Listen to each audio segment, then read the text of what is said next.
Hello everyone, I'm Alien, and I'm going to be talking about Serious Sam the First Encounter. The First Encounter was released March 21st, 2001, developed by Crow Team and released by Gathering of Developers. At the dawn of the 21st century, mankind finds remnants of an ancient alien civilization called the Syrians buried beneath Egypt. This leads humankind to the far reaches of the universe. But in 2104, humanity is attacked by deadly monsters, led by the evil Mental. Humanity is pushed all the way back to Earth, and as humans face extinction, Earth's leaders activate the Time Lock, a device from the ancient alien civilization, which can send a single person back in time. They send Sam Stone, a seemingly invincible soldier who became a legend while fighting Mental's forces, to attack Mental in the past, when he's slightly weaker. This story doesn't make much sense, but you don't play Serious Sam for the plot. I like this intro. You're Earth's last hope, sent back in time to kick ass. It gets you excited. Now in 1378 BC, Sam appears at Dale al-Bahri, along with a storm. This is when the game starts. You get introduced to the neurotronically implanted Combat Situation Analyzer, or Nitrixa for short. She will give you tips about your weapons, the enemies you face, and the areas you're in. You have to enter Thebes, but to do that, you have to find 4 magic elements, the closest one being in the Temple of Thutmose I. To get there, you have to go through this temple. You start off with 2 weapons, the military knife and the show field. The knife is not very good. It does decent damage and it's fine for taking out a single melee enemy, but its attack is so slow it's useless for most situations. The revolver, however, is very good for taking out weaker enemies, as using strong weapons is a waste of ammo. The revolver is fitted with a techno-magical ammunition replenisher, which just means it has infinite ammo. Making your way to the temple, you meet your first enemy, the beheaded Rocketeer. These guys are executed Syrian soldiers, raised from the dead by Mental as weak infantry.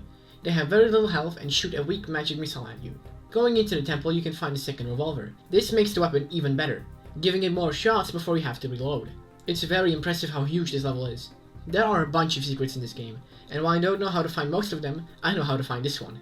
These are the fans. They are passive and can be killed. Their faces are the developers of the game.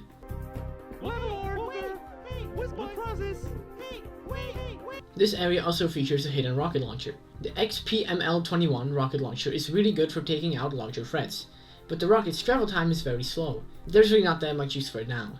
I really like this area's song.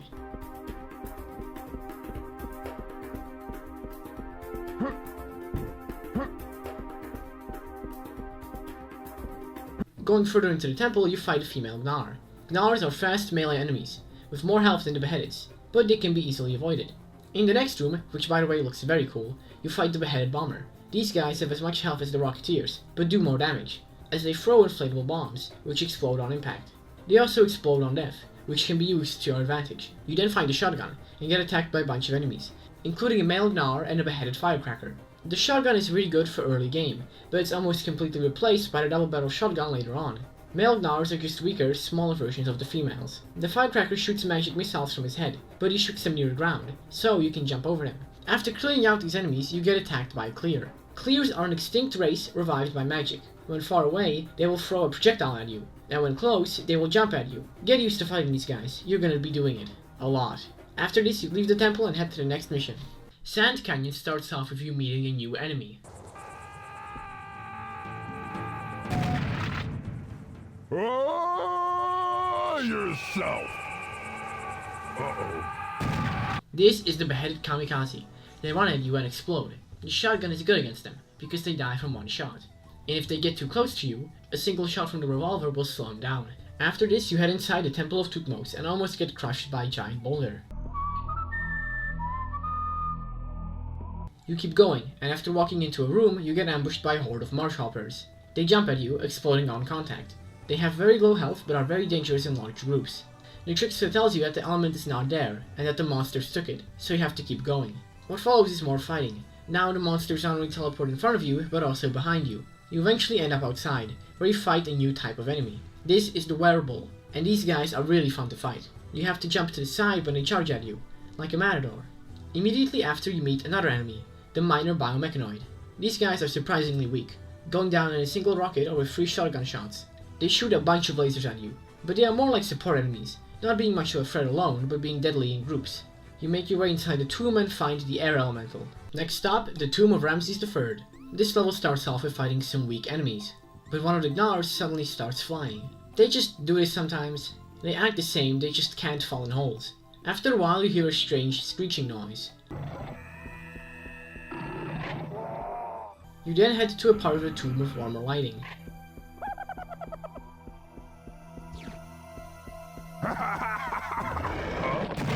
After a little while, you find out who's making that weird noise. This is a juvenile arachnoid. These bastards are hit scanners, meaning you can't dodge their attacks. They are a high priority target, as they will do a lot of unavoidable damage. You can always tell when they're near from their warning siren-like screech. There is another secret rocket launcher here, which you can use to easily take down the arachnoids. I want to take a second to talk about this game's amazing sound design. You can always tell what kind of enemy has started to attack you from their sound alone.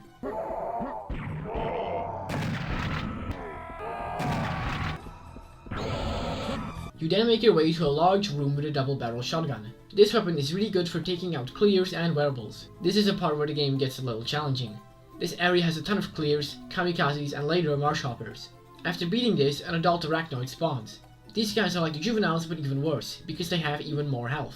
You then get the element of Z-fighting. Now you head to the Chambers of Horrors for the next element, but first you have to cross the Valley of the Kings. There are a bunch of enemies here, but the double-barrel shotgun will make short work of them. After a while you get attacked by a bunch of minor mechanoids, and after taking them out, you fight a big one. The major biomechanoid shoots rockets instead of lasers, and can do a lot of damage, but you can shoot their rockets before they reach you. After that you meet another new enemy. This is the common Ultra Reptiloid. These guys summon a homing magic fireball. It's not that hard to dodge right now, but when you fight these guys alongside other enemies, it becomes way harder. You can also just shoot the fireballs down. And yes, I know they don't look like fireballs, but that's what Nutrixa calls them. Speaking of fireballs, you get attacked by Highlander Reptiloid, whose balls actually look like they're made of fire. This guy is your first boss. His fireballs explode and are better at homing. Thankfully, there's a rocket launcher here you can use to take him out.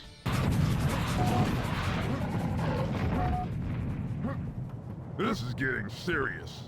Making your way into the Chambers of Horrors, you have to push 2 buttons to lower this platform and grab this Ankh, which allows you to open this door. However, this is not easy, as a bunch of arachnoids and reptiloids will try to stop you. After getting the Ankh, you can continue and find the sleeping arachnoid. Sleeping arachnoids only appear a couple times in the entire game. After a lot of fighting, you find this room with a cool reflective ground effect and an ancient papyrus, which tells of the Mountains of the Moon, a mythical place believed by the Egyptians to be the source of the Nile.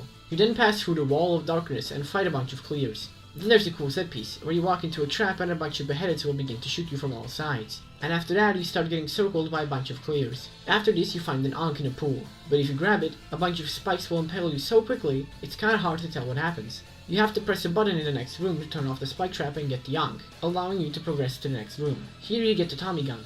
This weapon is really good against weaker enemies, like frogs or kamikazes. After that you get the element of fire and head into a cave. If you attempt to cross this bridge, it will break and you will fall into the water. But if you shoot this thing here, a platform swings down and you can use it to cross the gap, which brings you to the first secret level. Moon Mountains is one of my favorite levels in this game. I love how it looks. There are a bunch of pits around, so be careful. In this level you meet a new enemy, the Scythian Witch Harpy. Harpies are flying enemies that can shoot projectiles at you from afar, and dive at you when they get close. They can also be shot down, attacking you from the ground.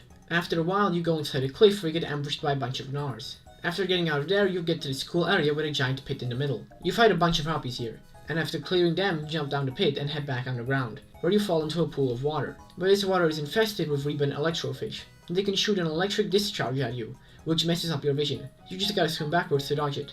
After getting out of there, you fight a Highlander before finishing the level. The screen brings you to an oasis, where you will find the water element, the last one you need. You fight a bunch of creatures here before going inside this temple, where you find the grenade launcher. It deals slightly less damage than the rocket launcher, but has quicker travel speed, making it more useful for closer ranges. You can destroy the statue, which reveals a teleporter leading to a secret minigun. This thing deals a lot of damage, but takes a lot of ammo. I mostly use it to quickly take out stronger foes. Then you head into a big room where you fight the next boss, which is a huge horde of marsh hoppers. If you can dodge them, this part is not that hard, but eventually you will run out of ammo for whatever weapon you were using, but you will get a refill after a while. After this there's another battle in the hallway, where a single marsh hopper spawns as a joke, but then another horde of them spawn. You then get the water elemental, ending the mission. Now you go to Memphis. This is one of my favorite levels. From the iconic music,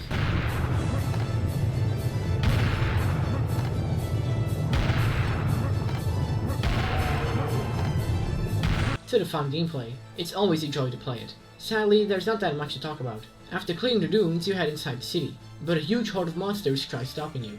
You fight clears, balls, kamikazes, and both types of mechanoids. After this, you find the XL2 laser gun. It's kind of like a slower firing but stronger minigun. You fight a bunch of more critters before going inside the city. Shit. You gotta get through the Memphis suburbs to get deeper into the city. This place is filled with minor biomechanoids. You'll also fight scorpionoids that are placed on buildings, which is evil because it's hard to hide from them when they have the high ground. This level has amazing music. The way to progress is locked. You have to go through an alternate route, the sewer. You press these 2 buttons and jump in. Gross. After some fighting, you have to jump into sewage to press a button. There's a bunch of electrofish here, including one big one that scared the shit out of me during my first playthrough. In the next room, you fight a bunch of marsh hoppers, including some that are greener. Neither of these 2 variants are ever seen again. After swimming through a cesspool, you finally get out of the sewer. Metropolis is an evil level that starts off very unassuming. You fight some weaker enemies and a couple stronger ones, but then you get to the Metropolis itself. Here you have to find 4 scarabs, all while enemies are constantly spawning from everywhere. Every corner you turn spawns multiple beheadeds, every item picked up spawns arachnoids, and you can't forget the constant clear spam. Couple that with the fact you are constantly looking around to find the scarabs makes this area a total pain in the ass. After clearing that hellish area, the game spawns a bunch of arachnoids behind you. These killed me the first time I played, but this time I was prepared. After fighting a lot of enemies, and I do mean like a lot, you find this pit. I still have no idea how it works, but sometimes it closes and sometimes it stays open. Here you find a bunch of balls, but you can make them fall in the hole, which will save you a bunch of ammo, which you will need, because after killing the bulls, you go down Clear Alley, where you fight clears. There's a shit ton of them. On my first playthrough, this part made me quit, but this time I managed to beat it, after a couple attempts.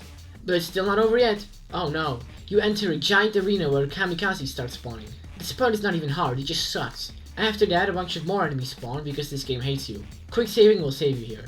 After this, you go into this temple and get the sign of Amon-Ra, wherever it is, even Nettie doesn't know. Now it's finally time to go to Thebes, but Sam has lost most of his ammo on the way there, leaving you with only the knife, pistols, and shotguns. So this level starts off a lot slower, making you fight weak enemies while slowly giving you better weapons. This is a fun idea. Normally I would just blast this mechanoid with a rocket, but now I have to get up close and personal with a double-barrel shotgun. You eventually get your rocket launcher back, but then you get the SBC cannon. This game is BFG.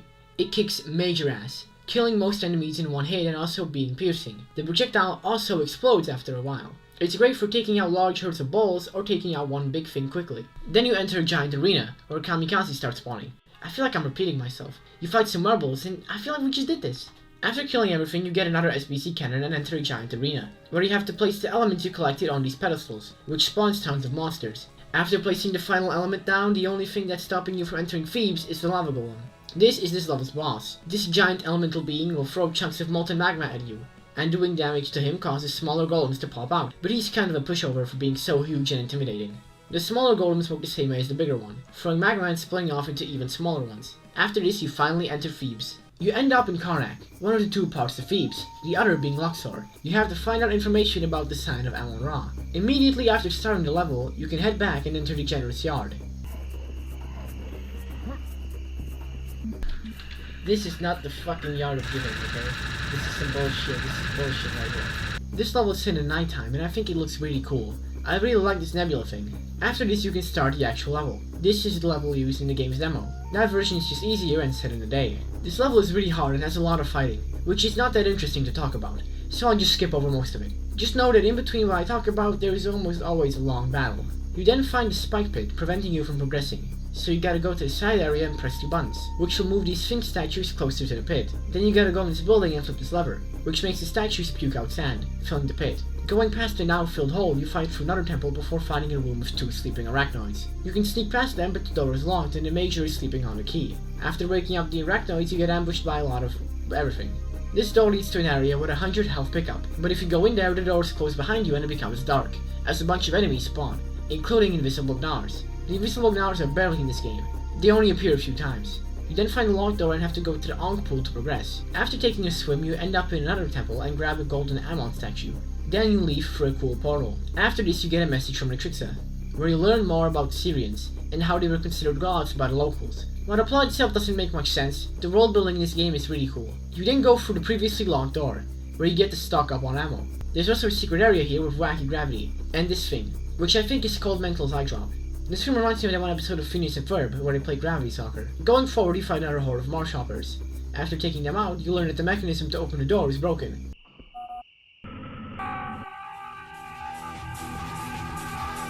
If you manage to survive that, this room still has one trick up its sleeve. You get attacked by a lot of clears. After that, a single rebel appears and breaks the door. What follows is one last giant battle against pretty much everything. After surviving that, you go into this temple and put the statue on this pedestal, which opens the way to Luxor and finally ends this long-ass level. Nutrixa tells you she found out about a ritual the Thebans did, which involved the sign of Amun-Ra in a large room with a rising obelisk. In this level, you have to collect 2 artifacts to continue, the Feather of Truth and the Golden Heart. This, of course, involves killing hundreds of aliens. After doing this, which is easier said than done, you can continue. You go in an area where you will find a bunch of ammo, but there's also a secret passage which leads to an Ankh, but I'm not sure if picking it up actually does anything. After fighting some floating dogs around a pit, you find the rising obelisk. It opens up, revealing a strange black pole inside which sends a signal to the SS Centerpiece, a Syrian spaceship, causing it to fly to Earth. Nettie is sure it will fly to the Grand Pyramid, and that you should hurry there as fast as you can. But this level's not over yet. There's still a hard-ass part left, where you have to collect 4 Ankhs and place them on 4 pedestals, all while enemies constantly spawn. The hardest part is when you get attacked by not only a horde of clears, but also a bunch of arachnoids. After beating that, which took me 15 minutes, the door opens and you can finally go to the pyramid. Or you can go to the Sacred Yards. This is this game's second and final secret level. Nutriska is pissed because he went on a detour instead of going to the pyramid. This level is wacky, starting off with launching kamikazes at you. After that, you enter a room where the door is locked behind you and a bunch of frogs spawn. Then you find Pinky, who begs you not to kill him. And if you do, a bunch of enemies spawn, including a medium-sized reptiloid. After this, you fight some electrofish, which I swear are faster than normal. Then there's another part where you have to go down 2 different paths and find 2 different artifacts. One path leads to a room with anti-gravity and these evil tiny arachnoids, who deal the same amount of damage but are just harder to hit. After finding a bunch of tiny arachnoids, you get the first artifact. In the other area, there's a big ammo pickup, but if you go to get it...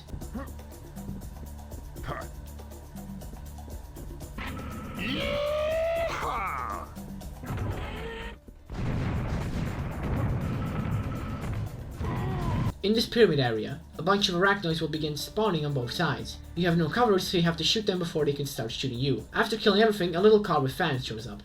Please, mister, do not go in there. You will ruin our secret.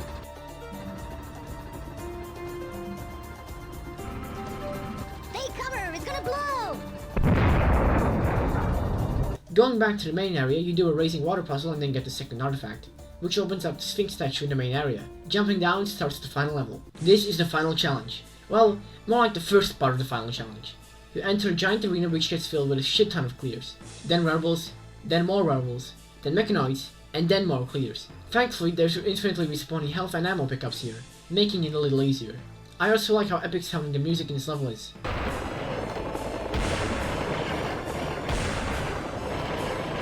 It also gets faster the more the fight goes on. You then make your way to the pyramid.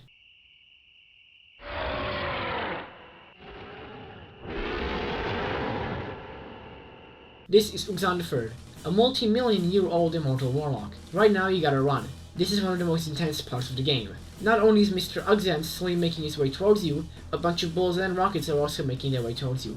After getting to the pyramid, you fight Uxan. He has 3 attacks: a laser rifle, a magma shooter, and he can cast homing fireballs. You can shoot down the magma chunks before they hit you. After a while, a door in the pyramid opens, allowing you to escape. Sam puts the sign on a pedestal, revealing he's in a mechanical room. The pyramid opens up and the SS Centerpiece waits for you.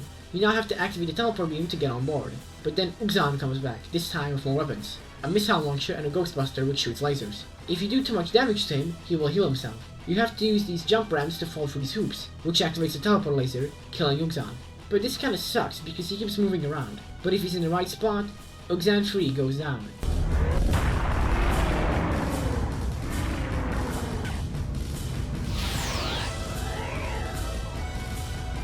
It ain't the size that matters, it's how you use it. Sam gets on the ship and calls mental? Yeah, this is Serious Sam calling for mental. And so the game ends. That was Serious Sam: The First Encounter. It's definitely not for everyone. The level design and enemy placement is evil, and the game has very little plot. But the combat is very fun. If you like older shooters, you will probably like this game. So, that's that. Thank you for watching this video. I hope you liked it. I recently started going to school again, so the videos might take even longer to come out. So sorry about that. Well, that's it. Goodbye!